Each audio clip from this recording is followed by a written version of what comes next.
Dear Laura, I am curled up in a wool blanket next to my fireplace, and your work is flooding my mind.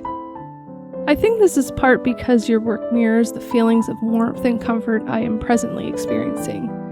Collections of poems, images of domestic life, and installations that feel like childhood memories. I close my eyes. I imagine myself crawling into a little fort made from sheets and old quilts. I pull a parcel from a bag. Inside the parcel is a curated assortment of your work sent from you in the mail. It's filled with all the lovely things you made while here. Let's begin with a chapter from one of the zines you worked on. It's a collection of letters written as poems to an assortment of important female figures.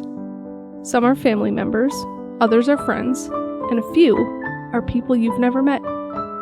One reads, "You reach me like a message in a bottle set afloat in a river, like a trunk in an attic where someone has left the light on."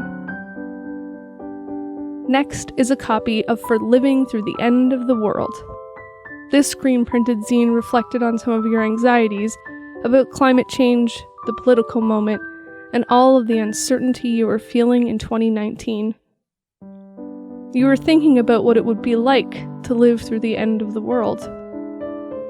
How odd that not even a year later it feels like the world we were living in then is gone, and we're living in something completely new. You wrote this zine like a diary, allowing yourself to be free with its creation and not obsessing over process like you've done in the past. You wrote entries like, Friday, September 6th. We are 3/4 of the way into 2019, 9 months further into Trump's presidency, a foot deeper into climate catastrophe, and balanced on the precarious state of democracy. Lastly, a copy of the spellbook for the Attic Gardener. This is an older zine, but one that you reprinted the cover of while here.